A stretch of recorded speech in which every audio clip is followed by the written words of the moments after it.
రచన Shri CH శర్మగారు. జరిగిన కథ: chairman Ramarao గారి అమ్మాయికి లవ్ లెటర్ రాశాడనే అభియోగంపై రమణ అనే విద్యార్థిని అతని ఇంటికి తీసుకుని వెళతారు. రమణను సస్పెండ్ చేయమని రామారావు చెబుతారు. ఇక మదిలో మల్లెలమాల పార్ట్ 3 చదవండి. ఆవేదన, అవమానం, ఆక్రోశంతో రమణ హాస్టల్ 2వ అంతస్తు టెర్రస్పై ఓ మూల కూర్చుని ఉన్నాడు. అతని ప్రియమిత్రులు 10 మంది అతని చుట్టూ కూర్చుని ఉన్నారు. అందరి ముఖాల్లో ఆవేదన, ఆవేశం. రమణ ఆ ప్రేమలేఖను వ్రాసి ఉండడని వారందరికీ తెలుసు. అందుకే వారు బాధపడుతున్నారు. అతన్ని ఓదార్చేదానికి ప్రయత్నిస్తున్నారు. రమణా, బాధపడుకురా. నీవిలా కూర్చుని ఉంటే నిన్ను చూస్తున్న మాకందరికీ ఏడుపు వస్తూ ఉంది.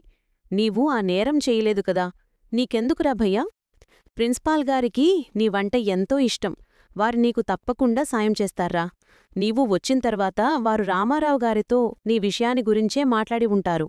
నీకు టీసీ ఇచ్చి పంపరురా. నీవు మాతో పాటే కాలేజ్కి వస్తావు. 1 నెల రోజులు క్షణాలుగా గడిచిపోతాయి. పరీక్షలు నీవు మాతో పాటే రాస్తావు.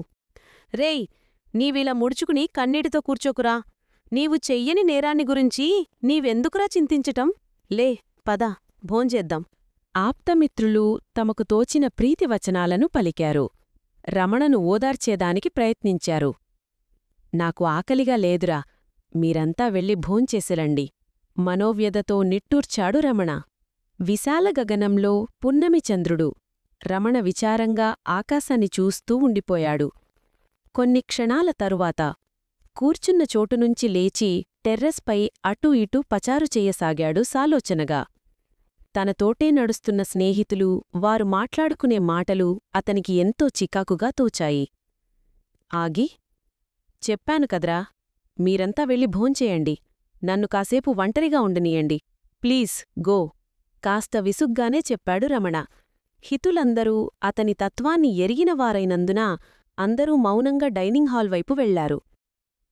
ప్రశాంతమైన నిశీధి, చంద్రుని పున్నమి వెన్నెల, ఉత్తరపు దిశలో ఉన్న తన కాలేజ్, పడమటివైపున ఉన్న రామారావుగారి భవంతి. కొన్ని క్షణాలు అన్నింటినీ కన్నార్పకుండా పరీక్షగా చూచాడు రమణ. నిన్నటివరకు ఆ కాలేజిలో తను పున్నమిచంద్రునిలా వెలిగిపోయాడు. ఆటల్లో, చదువుల్లో తనదే పైచేయి. కాని ఈనాడు ఆ చంద్రునికి కళంకం ఆపాదించింది. పెద్ద తప్పు చేసినవాడనే చెడ్డపేరు. కాలేజి నుంచి సస్పెండ్ కావలసిన స్థితి ఏర్పడింది. రేపు కృష్ణ పౌర్ణమి. దినదినానికి చంద్రుని కళ తరిగిపోతుంది. శుక్లపక్షపు చంద్రునిలా తనకు ఉన్న పేరు గుర్తింపు తరిగిపోతుంది. సస్పెండ్ అయిన కారణంగా తను కాలేజీకి వెళ్ళలేడు. ఇక్కడ ఉంటే తన మనస్సులో ఈ చేదు జ్ఞాపకాలే ఉంటాయి. చదువూ సాగదు. వెంటనే ఊరికి, అమ్మ దగ్గరికి వెళ్ళిపోవాలి. జరిగిన విషయాన్ని అమ్మకు చెప్పాలి. ముందు తను ఏడ్చినా తరువాత నన్ను దగ్గరకు తీసుకుని ధైర్యం చెబుతుంది. నన్ను ఓదారుస్తుంది.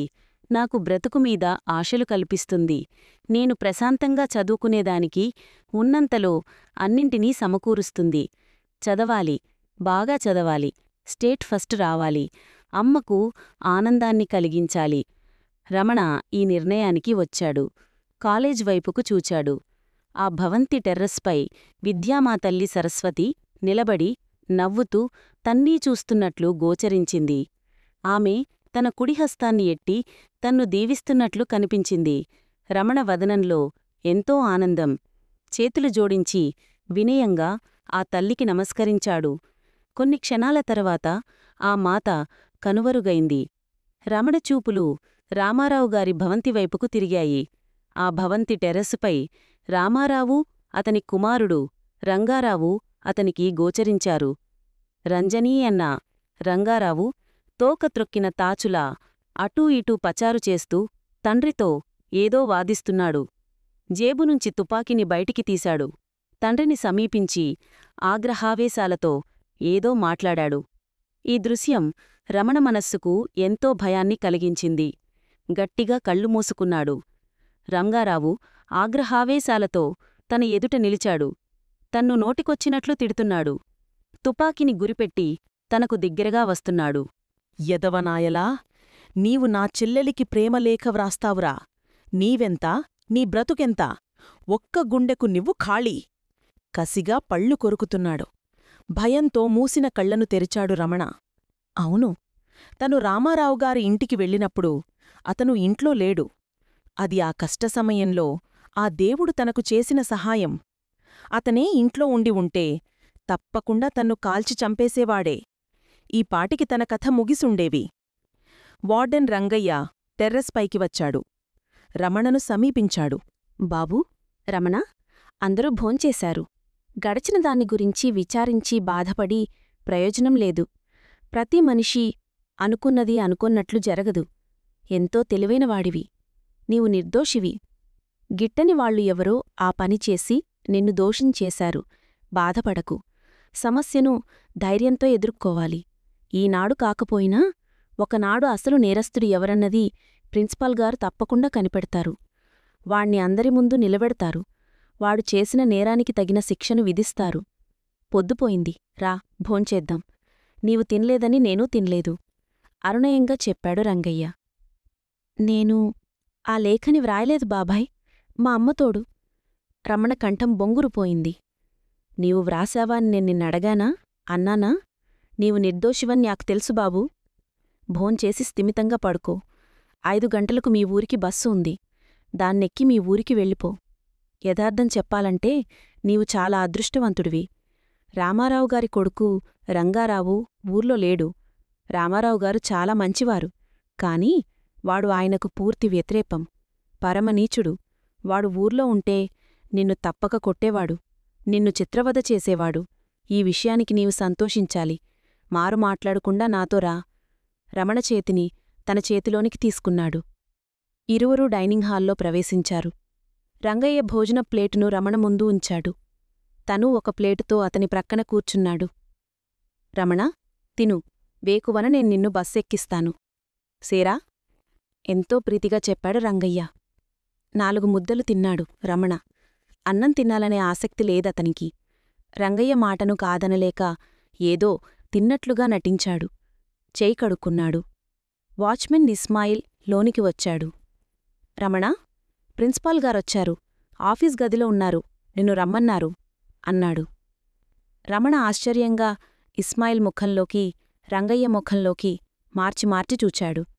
భయపడకు రమణ, ప్రిన్సిపాల్ గారు నీ శ్రేయోభిలాషి. ఏదో మంచి విషయాన్నే నీకు చెప్పేదానికి వచ్చివుంటారు. పద. ఎంతో అభిమానంతో చెప్పాడు రంగయ్య. ఇరువురూ డైనింగ్ హాల్లో ప్రవేశించారు. రంగయ్య భోజన ప్లేటును రమణ ముందు ఉంచాడు. తను ఒక ప్లేటుతో అతని ప్రక్కన కూర్చున్నాడు. రమణ, తిను. బేకువన నేను నిన్ను బస్సెక్కిస్తాను. ఎంతో ప్రీతిగా చెప్పాడు రంగయ్య. 4 ముద్దలు తిన్నాడు రమణ.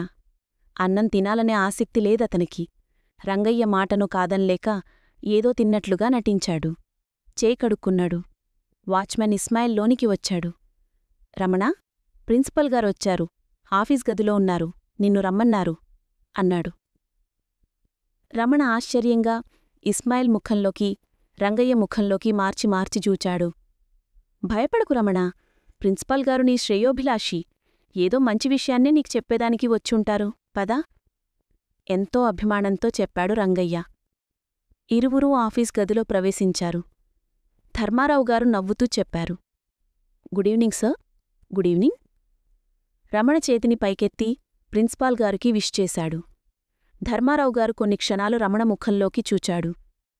రమణ దీనంగా వారి ముఖంలోకి చూచాడు. రమణ, నీవు వెళ్ళిన తర్వాత నేను నీ గురించి రామారావుగారితో మాట్లాడాను. ఆ పని చేసింది నీవు కాదని, అందులో ఏదో మోసం ఉందని, అసలు దోషిని నేను కనిపెడతానని వారికి మాట ఇచ్చాను. నేను ఆ పనిని తప్పకుండా చేస్తాను. కాని నింద నీపైన, సాక్ష్యం వారి చేతిలో ఉన్నందున నేను 3 వారాలు సస్పెండ్ చేస్తున్నాను. భయపడకు, బాధపడకు. రామారావుగారి తనయుడు రంగారావు. ఆయన అంత మంచివాడు కాదు. కోపిష్టి, ఆవేశపరుడు. అతను దైవాధీనంగా ప్రస్తుతంలో ఊళ్ళో లేడు. అతను ఊళ్ళో ఉండి ఉంటే నీకు ఎంతో నష్టం, కష్టం కలిగించేవాడు. పోర్షన్స్ అన్నీ అయిపోయాయి. ఈ 4 రోజులు కాలేజీలో జరగబోయేది రివిజన్ మాత్రమే. అది నీవు మీ ఊరికి వెళ్ళి మీ ఇంట్లో కూర్చొని చెయ్యి. ఈ విషయాన్ని పూర్తిగా మర్చిపో. బాగా చదువు. నీవు ఆనందంగా పరీక్షలు వ్రాసేదానికి తగిన ఏర్పాట్లు నేను చేస్తాను. రేపు ఉదయాన్నే నీవు మీ ఊరికి వెళ్ళిపో ప్రీతిగా చెప్పాడు ధర్మారావు. నేను మీరు చెప్పిన మాటలనే చెప్పాన్సా. రేపు ఉదయం నేనితన్ని బస్సెక్కిస్తాను అన్నాడు రంగయ్య. మంచిది, అలాగే చేయండి. Ramana, don't worry, I'll be behind to you. ఇక నేను వెళ్తాను. కుర్చీ నుండి లేచారు ప్రిన్సిపాల్ ధర్మారావు. ఇరువురూ చేతులు జోడించారు. ధర్మారావుగారు కారులో కూర్చొని స్టార్ట్ చేశాడు. కారు హాస్టల్ ఆవరణాన్ని దాటి ముందుకు వెళ్ళిపోయింది. రమణ, నీ రూముకి వెళ్ళి అన్నీ సర్దుకో, సరేనా? అలాగే బాబాయ్. వార్డన్ తన గదికి వెళ్ళిపోయాడు. తన గదిలో ప్రవేశించి రమణ పుస్తకాలను గుడ్డలను సర్దుకున్నాడు. వార్డన్ అడిగాడు. ఉదయన ఊరికి వెళ్ళిపోతున్నానని జవాబు చెప్పాడు. పడుకున్నాడు. నిద్రపట్టలేదు. మనస్సున తన తండ్రి జ్ఞాపకాలు, వారు కొన్ని గంటల్లో శాశ్వతంగా కన్నుమూయబోయే ముందు తన్ను దగ్గరకు పిలిచి చెప్పిన మాటలు జ్ఞప్తికి వచ్చాయి. నాయనా, రమణ, పుట్టుట గిట్టుట కొరకే. ఈ సృష్టిలో ఉద్భవించిన ప్రతి జీవి, చెట్టు, చేమ అన్నీ ఒకనాడు మట్టిలో కలిసిపోయేవి. ఏదో శాశ్వతం కాదు. కాని మనిషి తన చర్యల వల్ల, చేసే మంచి పనుల వల్ల తను చచ్చిపోయినా అలాంటివారిని ముందు తరాలవారు స్మరిస్తూనే ఉంటారు. వారు కీర్తిశేషులు. నా జీవితం ఎలా సాగిందో నీకు తెలుసు. నేను నాకు తెలిసి ఎవరికీ అన్యాయం చెయ్యలేదు. ఏమాడూ అబద్ధాన్ని ఆడలేదు. నాకు వయసు మీరిన తర్వాత నీవు పుట్టావు. నేను పేదవాణిని. కాని నీతి నిజాయితీ లేనివాణ్ణి మాత్రం కాదు. నీవు నీ భావి జీవితకాలంలో సత్యాన్ని, ధర్మాన్ని, సహనాన్ని పాటిస్తూ మంచి మనిషిగా బ్రతకడం నేర్చుకో. నీకు ఈ జన్మనిచ్చిన నీ తల్లిని జాగ్రత్తగా చూసుకో. మన హైందవ ధర్మం ప్రకారం మాతాపితా, గురువు ప్రతి ఒక్కరికీ దైవసమానులు. వారి ఆశీర్వాదాలు ఉన్నవారు తప్పకుండా బాగా వృద్ధిలోకి వచ్చి గొప్పవారవుతారు. ఒక తండ్రిగా నీవు ఒకనాటికి గొప్పవాడివై 10 మందికి ఆదర్శప్రాయుడివై ఆనందంగా నీ జీవితాన్ని సాగించాలని నిన్ను ఆశీర్వదిస్తూ నీవు నీ జీవితకాలంలో హాయిగా ఉండేలాగా చూడమని ఆ దేవదేవన్ని కోరుకుంటున్నాను. ఈ పేదతండ్రి ఆశీసులను తప్ప నీకు ఇంకేమీ ఇవ్వలేను నాయనా. ఆ క్షణంలో వారి కళ్ళల్లో కన్నీరు రెప్పలను మోయడంతో అవి చెక్కిళ్లపై జారాయి. తన చేతులతో రమణ తండ్రి కన్నీటిని తుడిచాడు. మీ మాటలను నేను తప్పక పాటిస్తాను నాన్నా. తండ్రికి మాట ఇచ్చాడు. అది జరిగిన 2 గంటల్లో హృద్రోగంతో బాధపడుతున్న రామశర్మ శాశ్వతంగా కన్నుమూశాడు. గతస్మృతులు రమణ మనస్సుని ఎంతగానో వేధిస్తున్నాయి. కళ్లల్లో కన్నీరు. గట్టిగా కళ్ళు మూసుకున్నాడు. ఎప్పుడు నిద్రపోయాడో అతనికి తెలియదు. రాజుగాని, పేదగాని ఎంతో ఆనందంగా ఉన్నా, అంతులేని దుఃఖంలో ఉన్నా పక్షపాతం లేకుండా తన హక్కును చేర్చుకునేది నిద్రామ తల్లి.